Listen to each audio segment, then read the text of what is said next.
श्री स्वामी समर्थ सगळ्या माझ्या क्यूट मैत्रिणींनो. तर मैत्रिणींनो, आज मार्गशीर्ष महिन्यातला दुसरा गुरुवार आहे आणि माझी फार धावपळ चाललेली आहे आणि थोडीशी तब्येत ठीक नाहीये.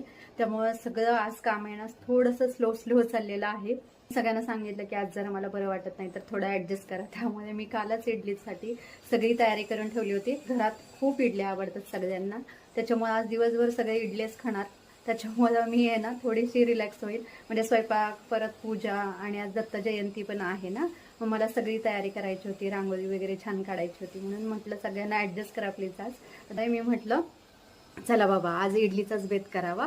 आणि चला आता इथून पुढचा सगळा व्लॉग मी तुम्हाला दाखवेल. तर मैत्रिणींनो, तुम्ही इथे बघू शकता आपलं इडलीचं पीठ छान असं फर्मेंट झालेलं आहे. जर तुम्हाला याचा रेशो जर पाहिजे असेल ना प्रमाण, तर मी देते नंतर. आणि हे मी छान असं सांबर तयार करून घेतलेलं आहे. आणि ही माझी मांजर ओमी, आता हिच्या मागं आहे ना असं पळावं लागतं आणि ही नेहमी लपाछपी खेळते आणि मला पण फार बरं वाटतं.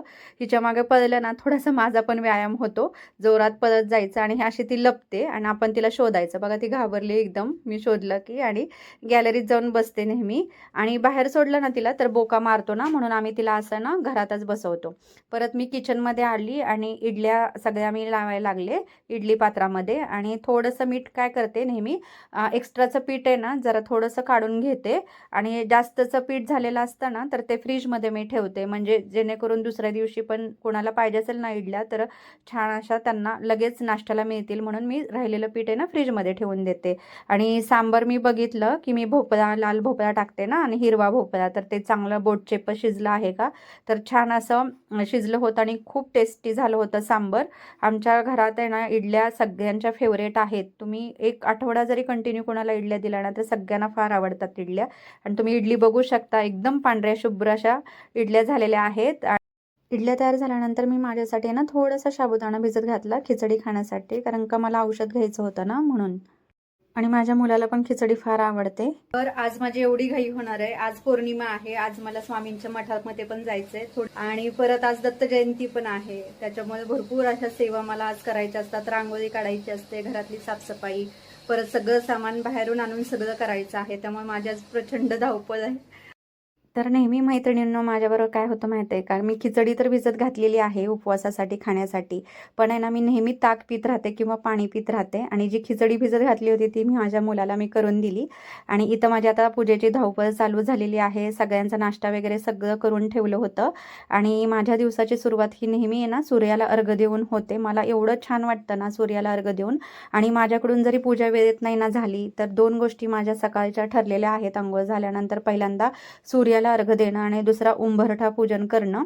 आणि देवपूजा मी नंतर करते मैत्रिणींनो, कारण का काही वेळेला मला बाहेर पण अर्जंट जावं लागतं ना, काही डॉक्युमेंट्सचे काम असतात, काही म्हणजे मिस्टरांचा कॉल येतो त्यावेळेस अर्जंट काहीतरी म्हणजे कामासाठी मला जावं लागतं ना त्याच्यामध्ये. तर इथे माझं उंबरठा पूजन चालू आहे. आणि परंपरेने उंबरठा पूजन कसं करायचं ना ते मला माझ्या आजीने सांगितलं होतं, तर ते मी नक्की तुमच्याबरोबर एकदा शेअर करील. आणि इथं माझी देवपूजेची धावपळ तुम्ही बघू शकता, कारण का कंप्लीट मला 1 तास हा पूजेसाठी लागतो. मला धावपळीमध्ये ना पूजा करायला मैत्रिणींना आवडत नाही. सगळा स्वयंपाक, नाश्ता सगळ्यांचं सगळं झाल्यानंतर मी असं व्यवस्थित शांतपणे ना दुपारी पूजन करत असते. सकाळी धावपळीत नाही होत मैत्रिणींना माझ्याकडून पूजा व्यवस्थित. आणि भल्या पहाटे तर नाही उठू शकत ना आपण, कारण का संध्याकाळी पण लेट होतो काही वेळेला झोप आणण्यासाठी ना, म्हणून. तर तुम्ही बघू शकता की आज काय आहे, आज इतका छान शुभ दिवस आहे की आज ना दत्तात्रय म्हणजे जयंती आहे. आणि परत आज गुरुवार आहे, मार्गशीर्ष पूजेचा पण दिवस आहे आज.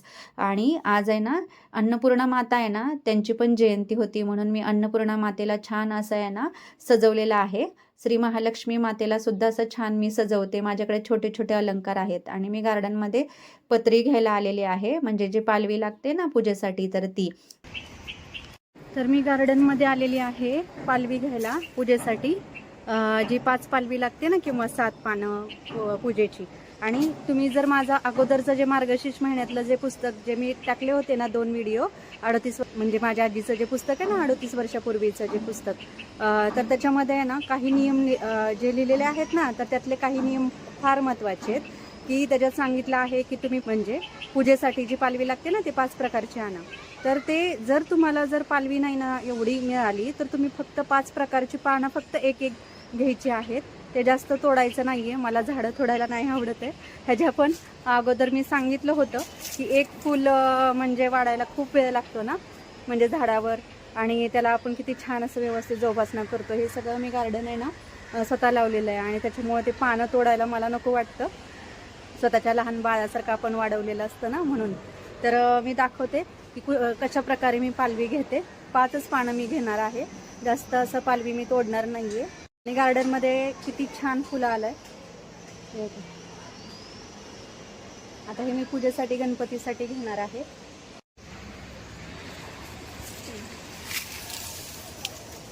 पण मिळालं फूल. ते चिक्कूचं पान एक घेते मी. चिक्कूचं झाड आहे, हे एक चिक्कूचं पान घेतलेलं आहे. हे आंब्याचं एक पान घेतलेलं आहे. एक चाफ्याचं पान, सोनचाफा आहे स्वामींना जो लागतो ना तो वाला, त्याचं एक पान घेतलेलं आहे. तोडू सुद्धा वाटत नाही अक्षरशः, एवढं सुंदर फूल. 2 फुलं मिळाली.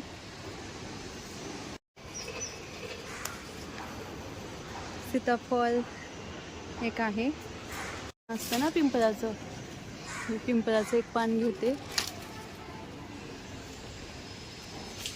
पावसाळ्यामध्ये छान असे हिरव्या दुर्वा आले होते, एकदम मस्त. आता बघते बाहेर कुठं मिळतंय का दुर्वा. थोडे काय खास नाही पण जाऊ दे.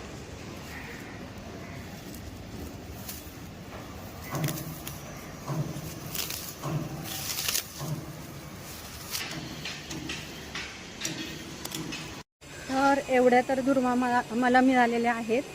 तर कसं होतं ना, पूर्वी काय असायचं ना की बऱ्याच बायकांना बाहेर सोडायच्या नाहीत ना, त्यांच्या सासवा, कडक वातावरण असायचं. मग त्यामुळे बायका काय करायच्या, हे जे मार्गशीर्ष पूजा असली ना तर त्याच्यामध्ये आहे ना ते पालवी गोळा करण्याच्या निमित्ताने का होईना बाहेर पडायच्या आणि एकमेकीशी छान गप्पा मारायच्या आणि वेळ घालवायच्या. अजिबात त्या बायकांना बाहेर पडायला मिळायचं नाही ना, आजी सांगायची मला. तर मैत्रिणींनो, मी काय करते की मला पण जरा थोडंसं मनाला बरं नाही ना वाटलं तर मी असं गार्डनमधून एक चक्कर मारून येते, छान छान अशी फुलं झाडाची तोडून येते. मला खरंच फुलं तोडायला नाही आवडत आहे, पण मी असं देवांना वाहण्यासाठी तर मात्र छान छान अशी फुलं घेऊन येते गार्डनमधून, ताजी ताजी अशी.